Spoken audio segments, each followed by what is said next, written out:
Good morning Hyderabad. అంతకుముందు గుర్తుందా అండి, అస్తమాను good morning Hyderabad, good morning ఏ ఊరు ఉంటే ఆ ఊరు అనుకుంటూ ఉండేవాళ్ళం కదా. సో అప్పట్లో అనమాట ఎంబీబీఎస్ శంకర్ దాదా ఎంబీబీఎస్ టైంలో కదా. యాక్చువల్లీ మార్నింగ్ ఇలా హైదరాబాద్ని చూడడం అనేది నాకు చాలా బాగా అనిపిస్తుంది అండి. యాక్చువల్లీ అంటే ఇంట్లో ఉన్నప్పుడు అంత పొద్దున్నే లేచి హైదరాబాద్ అంతా చూడడం అంత ఏమీ అనిపించదు, కానీ ఇలాంటి టైంలో ఏంటంటే చచ్చినట్టు పొద్దున్నే లేసి కూర్చుంటాం అనమాట. బస్సుల్లో ఉంటాం కదా, వాడు తెల్లారగట్ల 5 నుంచి మొదలు పెడతాడు అనమాట. ఏంటి ఎల్బీ నగర్ బస్ స్టాప్, అదే ఇమ్లీపన్ బస్ స్టాప్, చాదరగాడ్ అని మొదలెడుతూ ఉంటాడు అనమాట. సో చచ్చినట్లు లేచి కూర్చుంటాం అనమాట ఆడ అరుపులకి. అలాగా మార్నింగ్ లేచి హైదరాబాద్ని అంత హడావిడిలోంచి ఇలా సైలెంట్గా చూడడం. ఏం సైలెంట్లేండి, ఇప్పుడు 5 6 కూడా హైదరాబాద్ ఇలాగే ఉంటుంది కదా. అండ్ సో అంత ఒక మెమరీ అనమాట. అందుకని నేను మార్నింగ్ వీడియో తీసుకుంటూ ఉంటాను అనమాట. ఎవ్రీ టైం తీస్తాను నేను హైదరాబాద్ వచ్చినప్పుడు. సో ఇక్కడ మీకు ఒక ప్లేస్ చూపిస్తున్నాను కదా. సో ఇది ఏంటో మన హైదరాబాద్ వాసులు ఎవరైనా ఉంటే కామెంట్ సెక్షన్లో షేర్ చేయండి, ఓకేనా. అంటే జస్ట్ చిన్న టెస్ట్ లాంటిది అనమాట, గుర్తుపడుతున్నారా లేదా అనేసి. ఓకే, సో హైదరాబాద్ అయితే వచ్చేసామండి. మార్నింగ్ మేము హౌసింగ్ బోర్డ్ వెళ్ళేసరికి 6:30 అట్లా అవుతుంది అనమాట. అండ్ ఈరోజు వచ్చి గురువారం, సో మనకి ప్రియమైన రోజు అనమాట. అండ్ ఇంకొకటి ఏంటంటే, నేను మా ఇంట్లో మా రూము అంటే ఒక రూమ్ ఉంచేసుకున్నాను అనమాట మా ఇంట్లో. అంటే వేరే ఒక సింగిల్ బెడ్రూమ్ లాగా. సో మా కజిన్ ఉంటున్నాడు, తను వాడుకుంటున్నాడు అనమాట. ఒక రూమ్లో ఏంటంటే మా సామానాన్ని పెట్టేసేసి లాక్ చేసేసుకున్నాము. అంటే సామానం అంటే కొన్ని వస్తువులు ఉంటాయి కదా, వాళ్ళకి అడ్డంగా ఉంటాయని అవి తీసి రూమ్లో పెట్టామన్నమాట. వాళ్ళది చిన్న ఫ్యామిలీ కాబట్టి వాళ్ళకి సరిపోతుంది, స్పేషియస్గానే ఉంటుంది. అయితే నేను తలుపు వేసేసి ఉంచుతాను కదా, మంత్స్ అట్లనే ఉంటుంది. సో దేవుడు కూడా వచ్చినప్పుడల్లా కొంచెం క్లీన్ చేసి పెట్టుకుంటూ ఉంటాను అనమాట. చాలా బాధ అనిపిస్తుంది అట్లా క్లోజ్ చేసి పెట్టడం దీపం లేకుండా, కానీ తప్పదు కదండి. అండ్ ఇక్కడ ఈ విగ్రహాలు ఏవైతే ఉన్నాయో ఇవన్నీ కూడా చాలా పాతవి అనమాట. అంటే ఆల్మోస్ట్ చిన్నప్పుడివి అండి. నేను బొంబాయిలో ఉన్నప్పుడు ఇక్కడ ఉన్న ఈ మండపం ఏదైతే ఉందో, ఏమంటాం దీన్ని, సింహాసనం అనొచ్చా, ఓకేలేండి, ఒక మండపం అనుకుందాము. ఆ మండపాన్ని నేను ముంబైలో ఉన్నప్పుడు కొన్నాను అనమాట. చిన్నది, అప్పుడు 2 years ఏమో ఉంటాయి. ఆ టైంలో కొన్నాను. చాలా బాగుంటుంది అనమాట. సో చాలా ఈజీగా క్లీన్ అయిపోతుంది, ఎందుకంటే నక్షీల్ వర్క్ తక్కువ ఉంటుంది అనమాట. నాకు చాలా బాగా అనిపిస్తుంది, చాలా ఈజీగా క్లీన్ అయిపోతుంది. అండ్ ఇక్కడ చూసారు కదండి, శ్రీమన్నారాయణమూర్తి ఎంత బాగుంటాయో తెలుసా విగ్రహాలు. ఇవన్నీ ఎప్పుడెప్పుడో కలెక్ట్ చేసి పెట్టుకున్నాను అనమాట. అమ్మకు కూడా చాలా బాగా నచ్చుతాయి ఈ విగ్రహాలు చూసి. వాసు దగ్గర విగ్రహాలు చాలా బాగుంటాయి అని చెప్తూ ఉంటుంది, అంటే డీటెయిలింగ్ బాగుంటుంది అనమాట. సో చాలా బాగుంటుంది. సో ఈ విగ్రహాలన్నింటినీ కూడా కొంచెం దేవుడి గది అంతా, అదే దేవుడి గూడు ఉంటుంది కదా, చిన్న మందిరం ఉంది నా దగ్గర.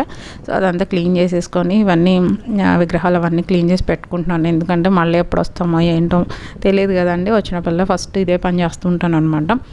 సో మొత్తం విగ్రహాలన్నింటినీ కొంచెం క్లీన్ చేసేసుకొని చక్కగా బొట్లు అవి పెడేసుకున్నాను. అండ్ ఈరోజు గురువారం కదా, మార్నింగ్ నేను వచ్చేటప్పుడు అయితే బయట పువ్వులు ఏం దొరకలేదన్నమాట. సో కింద అపార్ట్మెంట్లో చాలా తక్కువ ఉంటాయి మొక్కలు, వాటిలో కొన్ని పూలు తీసుకొచ్చుకొని ఇవాళ పూజ చేసుకున్నాను అనమాట. సో ఈరోజైతే తొందరగా పూజ అది చేసుకొనేసి వస్తువు తెచ్చుకోవడానికి వెళ్ళాలన్నమాట. అదేనండి, వడ్డాణం తెచ్చుకోవడానికి వెళ్ళాలి. యాక్చువల్లీ మీ అందరికీ తెలుసు కదా, నా వడ్డాణాన్ని మోడిఫికేషన్స్ కోసం మళ్ళీ నర్సాపురంలో ఇచ్చి వచ్చాను అని చెప్పేసి. అయితే ఇక్కడ ఏమైందంటే, నర్సాపురంలో ఇచ్చి డెలివరీ హైదరాబాద్లో తీసుకుంటున్నాం అనమాట. ఎందుకు అనంటే, యాక్చువల్లీ వెంకట్ మస్కట్ వెళ్ళిపోతున్నారు రేపొద్దున్న. సో 1 dayనే గ్యాప్ ఉంది. ఒక్కరోజే మనం అది తెచ్చుకోవాలి. అది తెచ్చుకుని మళ్ళీ బ్యాంక్లో లాకర్లో పెట్టుకోవాలి అనమాట. సో అంటే ఈ లాకర్ డీటెయిల్స్ ఇవంతా కూడా వెంకట్ చూసుకుంటూ ఉంటారు కదా. సో తను ఉన్నప్పుడే నేను లాకర్లో పెట్టించాలి అని చెప్పేసి అనుకున్నాను. అందుకోసమని మళ్ళీ నర్సాపురం ఈ వస్తువు ఇక్కడ నుంచి మళ్ళీ నర్సాపురం వెళ్ళి నర్సాపురం నుంచి మళ్ళీ నా దగ్గరికి రావడం కదా, ఎందుకు అని చెప్పేసి హైదరాబాద్లోనే డెలివరీ ఇస్తానన్నారు. యాక్చువల్లీ నా వడ్డాణం మొత్తం కూడా హైదరాబాద్లోనే చేయించారనమాట. సో అది విషయం. అయితే ఈ మోడిఫికేషన్స్ కూడా వాళ్ళే కంప్లీట్ చేసి ఇస్తున్నారు మనకి. మనం ఇక్కడే తీసేసుకునేసి ఇక్కడ పెట్టేసుకోవచ్చు కదా అని చెప్పేసి మేమందరం ఇక్కడ రావడం జరిగిందనమాట. యాక్చువల్లీ అయితే మనం నర్సాపురంలో తీసుకోవాలి, అంత టైం లేక హైదరాబాద్కి రావడం జరిగింది. అండ్ ఇప్పుడైతే పూజ చేసేసిన తర్వాత మేము పంజాగుట్టకి వెళ్తున్నాం అనమాట. ఎందుకంటే ఓల్డ్ సిటీ నుంచి జేఎన్టీయూ రావాలంటే వాళ్ళకి చాలా టైం పడుతుంది, ట్రాఫిక్లో అంతా అవుతుంది కదా, లేట్ అయిపోతుంది, మాకు వన్ డే వర్క్ వేస్ట్ అయిపోతుంది మేడం అని చెప్పి రిక్వెస్ట్ చేస్తారు. సో మేము కొంచెం దూరం వస్తే వాళ్ళు కొంచెం దూరం వచ్చి ఇస్తారనమాట. అలాగా సో ఇది సినిమాల్లో ఉంటుంది కదా, నువ్వు అక్కడికి రా ఇక్కడని వాళ్ళు ఎక్స్చేంజ్ చేసుకుంటూ ఉంటారు డ్రగ్స్ అవన్నీ సినిమాల్లో. అట్లాగా ఇప్పుడు మేము వస్తువుని పంజాగుట్టలో రోడ్డు మీద తీసుకోబోతున్నాం అనమాట. అయితే సరే అని ఇద్దరికి కామన్ పాయింట్ పంజాగుట్టకి వెళ్దాము అని ఫిక్స్ అయినాము. సో అక్కడికి వెళ్ళిన తర్వాత ఏం జరుగుతుంది ఏంటో చూద్దాము. అయితే ఇప్పుడైతే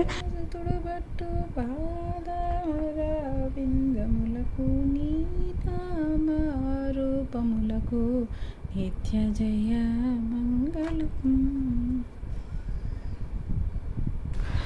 ఇలా దేవతామూర్తుల్ని మన చేతులతో మనం అలంకరిస్తే ఎంత సంతోషం అనిపిస్తుంది కదండి. మన పిల్లల్ని మనం ఎంత మంచిగా ప్రేమగా వాళ్ళని రెడీ చేసేటప్పుడు ఎంత జాగ్రత్తగా చేస్తూ ఉంటామో, సో అలాగే ఈ దేవతామూర్తుల్ని ఎంత భక్తి శ్రద్ధలతో మనం అలంకరిస్తూ ఉంటే వాళ్ళని చూస్తూ ఉంటే ఎంత మంచిగా అనిపిస్తుంది. అది అలౌకికమైన ఆనందం అంటారు కదా, అంటే దాన్ని ఎక్స్ప్లెయిన్ చేయలేము అన్నమాట. ఆ ఫీలింగ్స్ని ఎక్స్ప్లెయిన్ చేయలేము, అంత బాగా ఉంటుంది నిజంగా. మనసు నాకు అయితే చాలా ఇష్టం అనమాట ఇలా రెడీ చేయడము. నిజానికి నా దగ్గర అన్నీ ఉన్నాయి, అంటే అలంకరణకి ఆభరణాలు, వస్త్రాలు అన్నీ కూడా కొనిపెట్టుకున్నాను అనమాట. సో అన్ని దేవతా విగ్రహాలకి ఉంటాయి, సాయిబాబాకి, విష్ణుమూర్తికి, కృష్ణుడికి అందరికీ కొనిపెట్టుకున్నాను. లక్ష్మీదేవికి ఎస్పెషల్లీ చాలా పెద్ద సెట్స్, చిన్న సెట్స్ అన్నీ ఉంటాయి అనమాట. ఇదివరకు బాగా చేసేదాన్ని నేను. అండ్ లాస్ట్ 3 years నుంచి ఏమీ లేవు. నాకు కొంచెం లోపల ఫీలింగ్ ఉంటుంది అనమాట. అలా చేస్తే నా చేతులతో నేను చేసుకుంటే, అలా అలంకారం చేస్తూ ఉంటే బాగా అదొక ఫీలింగ్ అనమాట. అంటే పూజ అంతా చేసేసి మంత్రాలన్నీ చదివేసి అన్నీ పెట్టేదానికంటే కూడా ఆ కొంచెం సేపు అలంకారం చేసి అలా చూస్తూ ఉంటే మంచి కనెక్ట్ అయిపోయిన ఫీలింగ్ ఉంటుంది. అంటే భగవంతుడితో నేను కనెక్ట్ అయిపోయి ఉన్నాను అన్న ఫీలింగ్ వస్తూ ఉంటుంది అనమాట. సో అలాంటి ఫీలింగ్ నాకు చాలా ఇష్టం అనమాట. ఇన్స్టెడ్ ఆఫ్ పూజలు, మంత్రాలు, ప్రసాదాలు ఈ అన్నిటికంటే కూడా ఇలా నేను కనెక్ట్ అయ్యి ఉండడం అనేది నాకు చాలా బాగా అనిపిస్తుంది. ఆ ఫీలింగ్ చాలా బాగా అనిపిస్తుంది అనమాట. సో అందుకోసమని నేను చేస్తూ ఉంటాను. బట్ లాస్ట్ 3 years నుంచి చేయలేకపోయాను, కొంచెం లోటు అనిపిస్తుంది. బట్ ఎనీహో మళ్ళీ మంచి రోజు వస్తుంది, మళ్ళీ నేను యాజ్ యూజువల్గా నేను కనెక్ట్ అయ్యి ఉంటాను దేవుడితోటి అనుకుంటున్నాను. సో మీతో చెప్తుంటేనే నాకు ఒక ఎట్లా చెప్పాలో తెలియట్లేదు, అట్లాంటి ఫీలింగ్ వచ్చేస్తుంది అనమాట. ఇప్పుడే వచ్చేస్తుంది. ఏంటి, ఈవెన్ నేను వీడియోస్ చెప్తున్నప్పుడు, అంటే వాయిస్ చెప్తున్నప్పుడు కూడా నేను ఆ ఫీల్ అవుతున్నాను అట్లా. సో అవుట్ ఆఫ్ బాక్స్ వెళ్ళిపోతున్నాను. ఓకే అండి. సో ఈరోజు అయితే నేను మొత్తం అదే చెప్పాను కదా, దేవుడి దగ్గర ఇవన్నీ చేసుకుని బయలుదేరుతున్నాం అనమాట. సో ఇది నా క్యూట్ దేవుడి మందిరం అనమాట. Small and sweet. నాకైతే చాలా బాగా నచ్చుతుంది. ఎందుకంటే యాక్చువల్లీ ఇది మండపం అండి, మన వ్రతాలు అవి చేసుకుంటాం కదా, అలాంటి మండపం అనమాట. నాకు బాగా అనిపించింది ఆ వుడ్ అది అంతా కూడాను. సో అందుకోసం అని చెప్పేసి నేను దానికి బ్యాక్ షీట్, గ్లాసెస్ అన్నీ వేయించాను. అండ్ డోర్ కూడా పెట్టించాను, బట్ డోర్ నిలబడలేదు అనమాట. సో ఇది నాకు సరిపోతుంది, సఫిషియంట్ అనమాట. నేను నా దగ్గర ఉన్న విగ్రహాలకి అయితే నేను పెట్టే టైంకి ఎంత టైం నేను అక్కడ స్పెండ్ చేస్తాను, క్లీనింగ్ కానీ పూజకి కానీ. సో దాన్ని బట్టి మన మండపం ఉంటే బాగుంటుంది. ఎందుకంటే పెద్ద పెట్టేసుకునే తర్వాత మనం చేయలేక దాన్ని అలా వదిలేయడం అది కరెక్ట్ కాదు కదా. సో మనం ఎంత వాల్యుబుల్ టైము, ఎంత క్వాలిటీ టైము స్పెండ్ చేస్తామో అనే దాని మీద మనం పెట్టుకునే వస్తువులు ఉంటే బాగుంటుంది అని నా అభిప్రాయం అనమాట. సో అనుకోకుండా ఇలాగా నా దేవుడి మందిరం టూర్ అయిపోయింది. యాక్చువల్లీ నేను స్టార్ట్ చేసిన వీడియో వేరే కదా, బట్ మీరు ఇదేంటి ఇది చూపిస్తున్నారు అని చెప్పి మీకు డౌట్. బట్ ఏం చెప్తానంటే వడ్డాణము మీకు చూపించడానికి సడన్గా అదేమో వచ్చి నా చేతిలో పెట్టలేదు కదండి, నేను వెళ్ళి తెచ్చుకున్నాను కదా. సో మీరు కూడా నాతో పాటు రండి, వచ్చి ఏం జరిగింది ఏంటి ఎంజాయ్ చేయండి, ఓకేనా. సో సరదాగా నేను ఈ వీడియో అప్లోడ్ చేస్తున్నానండి. ఈ రోజంతా బాగా గడిచిందనమాట. సో అందుకోసం మీ అందరితో షేర్ చేసుకోవాలని చెప్పేసి వీడియో చేస్తున్నాను. సో నేను మీ వాసవి సూర, please welcome to my channel. ఇందాక నుంచి నేను వాయిస్ ఇస్తున్నప్పుడు వెనకాల మీకు కోకిల సౌండ్ వినిపిస్తుంది కదండి, అది ఈ చెట్టు మీద ఉండే కోకిల అనమాట. ఇది మా అపార్ట్మెంట్ ఎదురుగుండా ఉండే వేప చెట్టు. Every year almost July August వరకు కూడా సమ్ టైమ్స్ ఈ కోకిల అనేది కూస్తూ ఉంటుంది. చాలా బాగా అనిపిస్తుంది. నేను వచ్చిన కాడి నుంచి ఎవ్రీ ఇయర్ చాలా హ్యాపీ కలిగించే ఒక విషయం అనమాట ఇది. అయితే ఇప్పుడు ఇది డెవలప్మెంట్కి తీసేసుకున్నారు. మేబీ ఈ చెట్టు ఉండదు, ఆ కోకిల రాకపోవచ్చు. కొన్ని విషయాలు మన చేతిలో ఉండవు, కానీ మనం బాధపడాల్సి వస్తుంది. అలాంటి ఒక విషయం ఇది.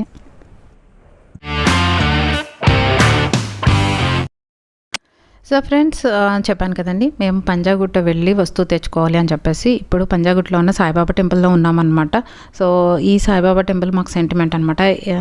ఎక్కడ అంటే వెహికల్ కొన్నప్పుడు ఖచ్చితంగా మేము ఏమైనా కార్ మార్చినా, సో కొత్త వెహికల్ ఏమైనా తీసుకున్నా, బైక్స్ కానీ ఏదైనా కానీ వాట్ ఎవర్, మేము కంపల్సరీ పంజాగుట్ట సాయిబాబా టెంపుల్కి వచ్చి పూజ చేయించుకొని వెళ్తూ ఉంటాం అనమాట. సో అనుకోకుండా ఇది ఒక ఆనవాయితీగా అయిపోయింది. ఎందుకంటే వెంకట్ అంతకు ముందు ఇక్కడ పంజాగుట్ట దగ్గర అమీర్పేట దగ్గర ఎక్కువగా ఉండేవాళ్ళు బ్యాచులర్గా. సో ఆ టైం నుంచి తనకు అలవాటు అనమాట. అందుకని సో మా మ్యారేజ్ అయిన తర్వాత కూడా మేము ప్రతి ఈవెంట్కి అంటే కొత్త వస్తువు కొనుక్కున్నప్పుడు మేము పంజాగుట్ట వస్తూ ఉంటాము, ముఖ్యంగా వెహికల్స్ అనమాట. అయితే ఆ రోజు చాలాసేపు మేము పంజాగుట్టలో వెయిట్ చేసామన్నమాట ఆయన రావడం కోసము. ఆయన చాలా లేట్గా వచ్చారు. మేము అప్పటికే వచ్చేసి 1 hour 2 hour అక్కడ గుళ్ళో కొంచెం సేపు, బయట కొంచెం సేపు అలా టైం పాస్ చేసాము. ఇంకా బాగా ఆకలేస్తే ఇక కాకతీయ మెస్ అని చెప్పాను కదండి, వెంకట్ బ్యాచులర్గా ఉన్నప్పుడు బాగా వెళ్ళావనమాట. తర్వాత కూడా నన్ను తీసుకెళ్లారు. సో అక్కడికి వెళ్దాము అని చెప్పేసి మళ్ళీ ఆ మెమరీస్ని రికాల్ చేసుకోవడం కోసం మళ్ళీ వెంకట్ మమ్మల్ని కాకతీయ మెస్కి తీసుకెళ్లారు. అయితే లాస్ట్ టైం కంటే ఈసారి ఏంటి అంటే వెయిటింగ్ అండి. సో వెయిటింగ్ ఉండాల్సి వచ్చింది, బస్ దగ్గర కూడా వెయిటింగ్ ఉండాల్సి వచ్చింది. సో అక్కడ కూడా ఒక అరగంట వెయిట్ చేసిన తర్వాత కానీ మాకు సీట్లు దొరకలేదు. ఎనీహౌ ఫుడ్ అయితే టేస్ట్గా ఉంటుంది. సో చూసారు కదండి, అన్ని రకాల ఫుడ్ ఐటమ్స్, వెజిటేరియన్ చాలా బాగుంటుంది. సో ఎప్పుడైనా ఎవరికైనా అవకాశం ఉంటే ఖచ్చితంగా టేస్ట్ చూడండి, ఓకేనా. సో మేము కరెక్ట్గా వచ్చి మెస్లో కూర్చొని అంటే వెయిట్ చేసి టేబుల్ దొరికి వచ్చి కూర్చుని భోజనాలు చేతులు పెట్టేసరికి ఆయన ఫోన్ చేశాడనమాట. సార్ నేను వచ్చేసాను, పంజాగుట్ట టెంపుల్ దగ్గర ఉన్నాను, సాయిబాబా టెంపుల్ దగ్గర అని చెప్పి. దేవుడా ఉండండి సార్, ఇప్పుడే వచ్చాము, జస్ట్ ఒక్క ½ hour వెయిట్ చేయండి వచ్చేస్తామని గబా గబా గబా లైన్ చేసి మళ్ళీ పాపం ఆయన వెయిట్ చేస్తాడు కదా, ఎక్కడి నుంచి ఓల్డ్ సిటీ నుంచి వచ్చిన్నాడు ట్రాఫిక్లో. సో గబగబా మేము మళ్ళీ ఆయన దగ్గరికి వెళ్ళామన్నమాట. సో వెళ్ళేసి వస్తువు కలెక్ట్ చేసుకున్నాం. అయితే వస్తువు కలెక్ట్ చేసుకోవడానికి వస్తువు కలెక్ట్ చేసుకున్న వెంటనే మీకు చూపించేయచ్చు. కానీ ఇక్కడ ఏంటి అని అంటే మనం ఒక వస్తువుని వేరే వాళ్ళ దగ్గర తీసుకుంటున్నాను. అంతకుముందు నేను షాప్లో తీసుకున్నాను కాబట్టి ఆయన మీద నాకు ట్రస్ట్ ఉంది. సో ఆయన ఏమిస్తే అది తెచ్చుకున్నాను. అండ్ అఫ్కోర్స్ నేను అప్పుడు కూడా నేను క్వాలిటీ చెకింగ్ అనేది చేయించాను కదా. సో ఇప్పుడు కూడా సేమ్ ప్రాసెస్ ఫాలో అవుతున్నాను. ఎందుకంటే ఇప్పుడు వేరే వాళ్ళ చేతిలోంచి నాకు ఆ వస్తువు వస్తుంది, అది యాజ్ ఇట్ ఈస్గా ఉందా లేదా నాకు ఎలా తెలుస్తుంది? ఆయన చెప్తారు. అక్కడెక్కడో నేను ఆర్డర్ ఇచ్చిన ఆయన ఎక్కడో నర్సాపురంలో ఉన్నాడు, నేను ఇప్పుడు పంజాగుట్లో ఎవరో తెలియని వ్యక్తి దగ్గర నుంచి వస్తువు తీసుకుంటున్నాను కదా. సో ఆబ్వియస్లీ నేనేం అడిగానంటే ఇది ఒకసారి చెక్ చేద్దాం, క్వాలిటీ ప్యూరిటీ చెక్ చేసిన తర్వాత తీసుకుంటానండి అని చెప్పాను. పాపం సరే మేడం అలాగే అని చెప్పేసి ఆయన కూడా అక్కడ అమీర్పేటలో గురుద్వారా ఉంటుంది కదండి, అమీర్పేటలో అక్కడ కొన్ని షాప్స్ ఉన్నాయని చెప్పేసి గూగుల్లో సెర్చ్ చేసుకొని ఆ పంజాగుట్ నుంచి అక్కడికి దగ్గరే కాబట్టి అక్కడికి వెళ్ళామన్నమాట. సో అక్కడికి వెళ్ళి అక్కడ ఒక షాప్లో అయితే క్వాలిటీ చెకింగ్ చేపిస్తున్నాను ఫస్ట్ ఆఫ్ ఆల్. సో ఎందుకంటే ఆయన ఉండగానే అది చేయించుకున్నాం అనుకోండి టెన్షన్ ఉండదు కదా, అందుకని చెప్పేసి. సో వెయిట్ అయితే మాత్రం చాలా డిఫరెంట్గా చూపిస్తూ ఉందన్నమాట. అంటే చివరుండే మిల్లీగ్రామ్స్ అనేవి బాగా డిఫరెన్స్ ఫ్లక్చుయేట్ అవుతూ కనిపిస్తూ ఉన్నాయి. అందుకోసం అని చెప్పి అక్కడ కొంచెం ఎక్కువ టైమే పట్టింది, ఎందుకంటే అది ఫిక్స్ చేసుకోవాలి కదా నేను, ఎందుకంటే మళ్ళీ రీపే చేసేటప్పుడు మళ్ళీ తేడా రావద్దు అని చెప్పేసి. సో ఆ వెయిట్ అయితే కొంచెము అటు ఇటుగా చూపిస్తూ ఉండింది. అండ్ ఇంకొకటి ఏంటంటే మిషన్ టు మిషన్, అంటే ఒక మిషన్ దగ్గర చెక్ చేయించాను, వేరే మిషన్ దగ్గర చెక్ చేస్తే ఇమ్మీడియట్గా డిఫరెన్స్ అనేది ఉంటుందన్నమాట. ఖచ్చితంగా ఆ మిల్లీగ్రామ్స్ దగ్గర మనకి డిఫరెన్స్ అనేది కనిపిస్తూ ఉంటుంది. సో ఓకే, ఫైనల్గా ఒక ఫిగర్ ఫిక్స్ అయిపోయాము. సో ఫిగర్ ఫిక్స్ అయిపోయిన తర్వాత ఆ అమ్మాయి మిషన్లో చెక్ చేసిందనమాట. చెక్ చేసి మనకు సర్టిఫికేట్ ఇస్తారు. అయితే హాల్ మార్క్స్ లాంటివి వాళ్ళు వెయ్యరు అనమాట. ఎందుకు అనంటే ఇండివిజువల్గా మనం వెళ్ళి చెక్ చేయించుకున్నప్పుడు దాని ప్యూరిటీ మాత్రమే ఎంత ఉంది అని చెప్తారు. అది 916 ఉందా, లేకపోతే 18 ఉందా, 14 ఉందా, అలాంటివి అంతా ఆ ప్యూరిటీ అనేది మాత్రమే మనకి చెప్తారు. దానికి ఒక స్లిప్ అనేది ఇస్తారు, ఒక రిపోర్ట్ అనేది ఇస్తారు. కానీ హాల్ మార్క్స్ లాంటివి వెయ్యరు. అది ఓన్లీ కంపెనీస్ మాత్రమే, రిజిస్టర్డ్ కంపెనీస్కి మాత్రమే వాళ్ళు హాల్మార్క్ అనేది వేస్తారనమాట. ఇండిపెండెంట్గా ఎవరు పడతాడు వెళ్ళి ప్యూరిటీ చెక్ చేయించుకుని హాల్మార్క్ చేయించి తెచ్చుకోవడం అనేది ఉండదు. సో ఇక్కడ కూడా మనం ఏం చేస్తున్నాం అంటే ఓన్లీ ప్యూరిటీ చెక్ చేయించుకుంటున్నాం. హాల్మార్క్ ఆల్రెడీ దాని మీద ఉంది, ప్రీవియస్గా మనం తీసుకున్నప్పుడే హాల్మార్క్ ఉంది అనమాట. జస్ట్ ఇప్పుడు ప్యూరిటీ కరెక్ట్గా మనకి ఇస్తున్నారా లేదా అనేది మళ్ళీ చెక్ చేయించుకోవడం కోసం ఇక్కడికి వచ్చాను అనమాట. సో ఇక్కడ అమ్మాయి అయితే లోపల మిషన్లో పెట్టి చెక్ చేస్తుందండి. సో చెక్ చేసిన తర్వాత మనకు ఒక స్లిప్ ఇచ్చిందనమాట. సో స్టిల్ ఏంటి అని అంటే ఆ వెయిట్ అనేది నాకే సడన్గా షాకింగ్ అనమాట. గుండెలో రాయి పడిపోయింది సడన్గా.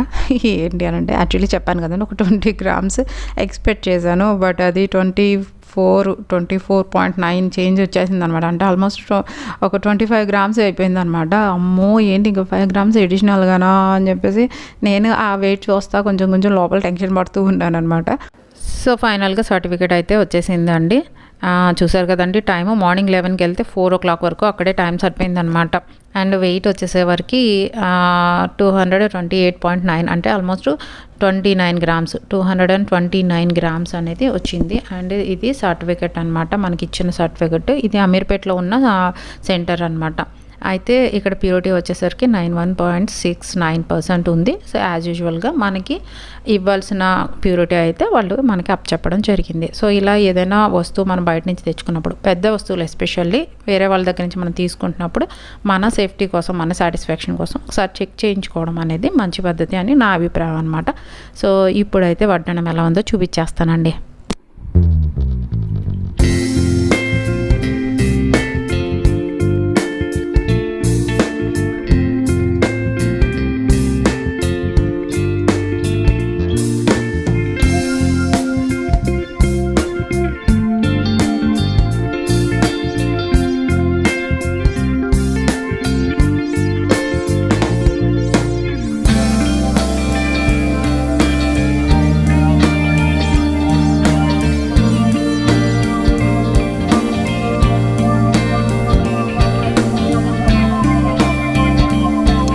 సో ఫ్రెండ్స్, గుర్తుందా మీకు లాస్ట్ టైము ఏ మోడల్ పీకాక్స్ పెడితే బాగుంటుంది అని మీ అందరినీ అడిగాను. చాలామంది కామెంట్ చేశారు. సో హియర్ చూసారు కదండి, ఈ పీకాక్స్ అయితే పెట్టించడం జరిగిందనమాట. ఇవి ఎలా ఉన్నాయో కామెంట్ చేయడం మాత్రం మర్చిపోద్దండి.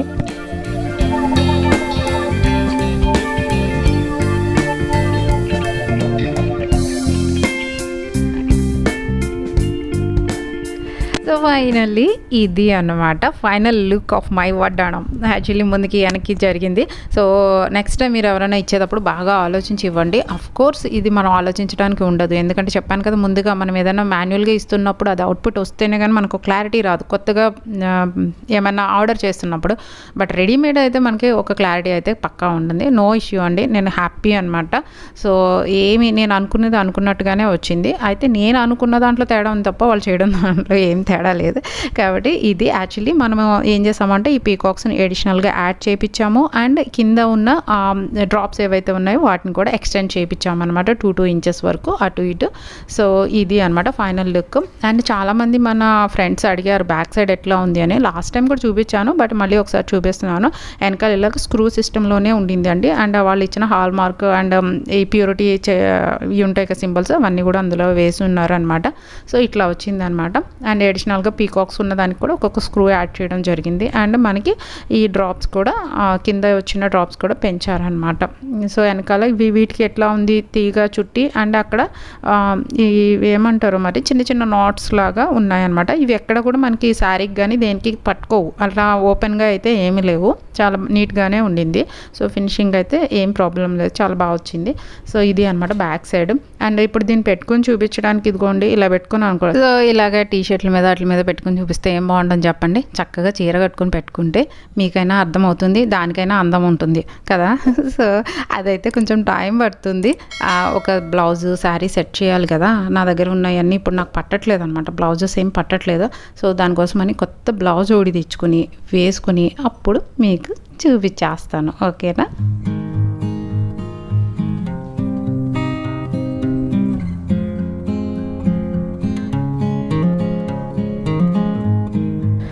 ఫ్రెండ్స్, ఫస్ట్ నుంచి ఫాలో అవుతున్న వారందరికీ కోసం నా వడ్డాణం గురించి ఒక బ్రీఫ్ డీటెయిల్స్ అయితే ఇచ్చేస్తానండి. ఏంటి అని అంటే, ఫస్ట్ అయితే నేను 25 కాసులు పెట్టి నేను వడ్డాణం చేయించుకోవాలి అనుకున్నాను. బట్ ఇప్పుడైతే 1.5 గ్రామ్ తక్కువ 30 కాసులు అనమాట. సో ఆల్మోస్ట్ 229 గ్రామ్స్ మన వడ్డాణం వెయిట్ వచ్చిందండి. అండ్ ముందు వచ్చి నేను 12 గ్రామ్స్కి నేను మేకింగ్ ఛార్జ్ అనేది ఇవ్వడం జరిగింది. బట్ ఇప్పుడు అడిషనల్గా యాడ్ అయింది కాబట్టి 2.5 గ్రామ్స్ ఎక్కువ అయిందనమాట. అంటే టోటల్గా 14.5 గ్రామ్స్ నేను ఈ వడ్డాణం కోసం వేస్టేజ్గా చెల్లించాను. అండ్ 10,000 మేకింగ్ ఛార్జ్ తీసుకున్నారు. ఇప్పుడైతే అడిషనల్గా ఏమీ ఛార్జ్ చేయట్లేదు. ముందు 10,000 తీసుకున్నారు కాబట్టి అదే మేకింగ్ ఛార్జ్ అనమాట.